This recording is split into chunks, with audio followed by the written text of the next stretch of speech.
네, 반갑습니다. 오늘 사회를 맡은 청와대 부대변인 안귀령입니다.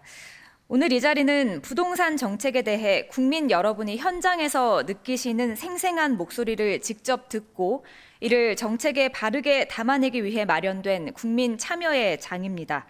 귀한 걸음 해주신 국민 여러분께 진심으로 감사드리며 오늘 뜻깊은 논의가 이루어질 수 있도록 많은 참여와 협조 부탁드립니다. 그리고 많은 분들이 지금 온라인으로도 함께 하고 계십니다. 댓글 남겨주시면 중간중간 소개해드리도록 하겠습니다. 그럼 먼저 대통령님의 모두 말씀이 있겠습니다. 네, 국민 여러분 그리고 이 자리에 함께하고 계신 이 전문가 또 패널 여러분 반갑습니다. 분위기가 심각하죠? 네, 심각한 주제일수록 좀 밝은 마음으로 토의하면 좋겠습니다. 사람이 세상을 살아갈 때 의식주가 중요하다고 보통 얘기하죠. 보금자리, 가족과 함께 살아갈 물리적 공간이 좀 편안하고 좀 그야말로 쉽게 활용할 수 있을 정도로 접근이 가능해야 되는데 어느 날부터인가 이게 주거 수단인 동시에 이게 돈을 버는 수단이 됐던 것 같습니다. 뭐 지금도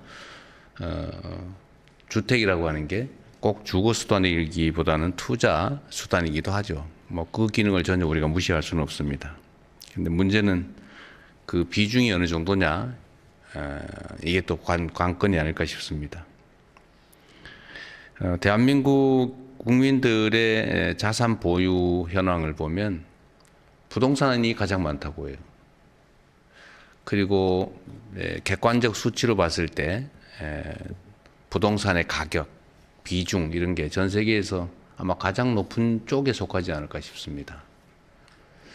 그리고 한때 경험이긴 하지만 이게 이제 좁은 국토에 많은 사람들이 더군다나 또 특정 지역에 집중되다 보니까 부동산 특히 토지는 제한돼 있죠. 근데 수요는 계속 늘어나다 보니까 계속 가격이 상승해서 일본이 한때 어려움을 겪었습니다. 계속 가격이 계속 오르다가 결국 어느 한계점에 이르면서 그게 소위 풍선처럼 터졌다는 거죠. 그래서 지금 뭐 잃어버린 30년, 20년 이런 얘기도 나왔습니다. 우리도 사실은 그 정점을 향해서 달리고 있지 않냐는 그런 걱정을 하는 분들도 꽤 있습니다. 이제 그 어떤 대책이 좀 필요하다라고 하는 게 우리 국민들의 공감대이기도 해요. 그래서 이 문제는 사실 매우 어렵습니다. 모든 정권들이 이 문제를 해결하기 위해서 애를 써왔죠. 근데 묘하게도 국민들 사이에 이런 인식이 생겼습니다. 어떤 유형의 정권이 들어서면 오르더라. 어떤 유형의 정권이 들어서면 내리더라. 이게 이제 몇 차례의 경험을 통해서 마치 진리처럼 이렇게 인식되기 시작한 측면도 있습니다. 뭐 여러분들이 많이 이따 분석해 뭐 주시겠지만 주택 공급이라고 하는 게 사실 매우 중요하잖아요. 가격에서. 이게 정책적으로 일정한 가격을 우리 정한다고 해서 정해지지 않죠. 자본시장 원리에 따라서 수요와 공급에 의해서 가격이 결정되지 않습니까?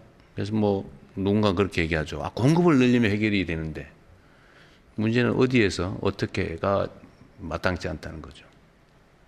과거에 수도권이 계속 팽창할 때는 그린벨트를 풀어가지고 대규모 이제 주택 단지를 만들거나 신도시를 만들면서 문제를 해결해 왔는데 이제는 서울의 어딘가 우리가 택지 개발을 해보려고 찾아보면 거의 찾기가 어렵죠.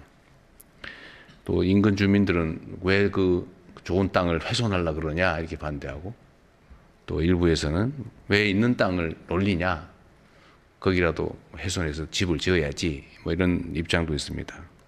어쨌든 공급의 한계가 뚜렷하죠.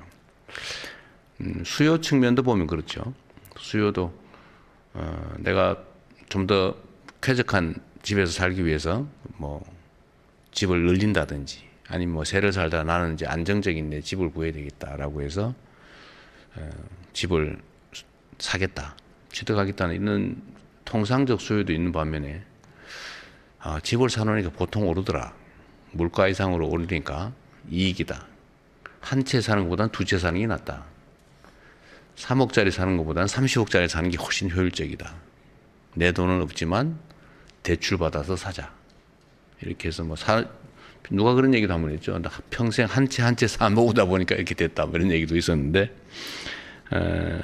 그래서 투자용으로 또는 심하게 얘기하면 투기용으로 사는 경우도 있고, 앞으로 혹시 필요할지 모르니까 더 나쁜 상황이 대비해서 미리 사놓자. 이런 가수요들도 있죠. 그래서 그 부동산 가격이 많이 변동하는 것 같습니다. 여기에 이제 간접적으로 영향을 미치는 게 조세 제도죠.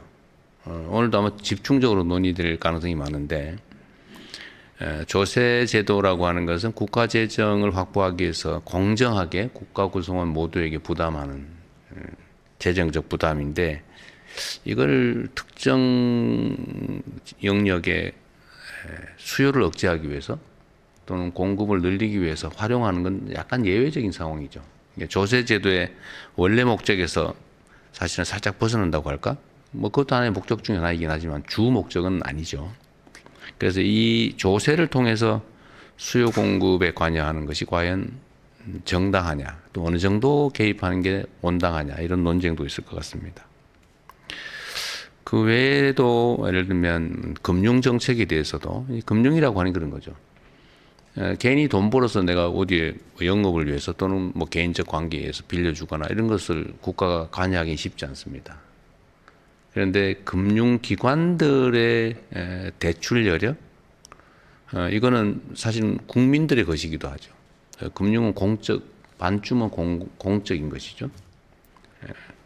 소위 국가 발권력이라고 하는 국민들의 위임된 권력의 일부죠.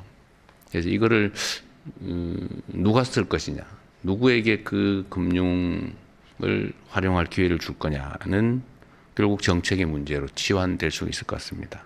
그래서 이 논쟁도 많죠. 돈을 벌기 위해서 집을 사는데 돈을 빌려줘야, 금융을 활용할 수 있게 해줘야 되는 거냐.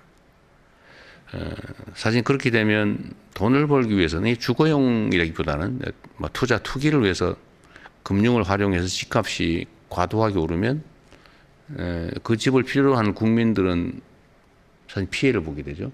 그래서 국가 구성원 사이에 누군가는 국가 역량을 활용해서 누군가에게 피해를 입히면서 이익을 얻는다. 바람직하냐? 이거는 결국 또 정책적인 문제일 것 같습니다. 그래서 오늘은 또 이 금융 분야에 대해서도 아마 많은 의견들이 있을 것 같아요. 누구에게 주로 이익을 활용할 수 있게 할 것이냐. 의견을 한번 또 모아보겠습니다.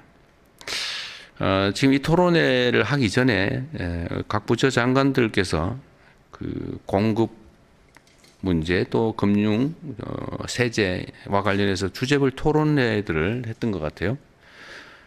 그래서 그 토론회 결과도 제가 다 대체적으로 요약된 걸 받았는데 여러 가지 의견들이 있지만 좀 특기할 만한 거 이런 것 같습니다. 제가 보기에 일단은 과거에 비해서, 과거라고 하는 게 아주 먼 과거를 얘기하는 건 아니고 얼마 전에 비해서 약간 변화된 게 있어요. 그 첫째로는 과거에는 부동산이란 당연히 또 주택을 포함해서 돈을 버는 수단이다, 또는 사람이 사는 게 주된 목적이다, 여기에서 돈을 버는 투자 또는 나쁘게 얘기하면 투기용으로 쓰는 게 정당하다, 이게 많았는데 이번에는 보니까 투자 수단이라기보다는 쾌적한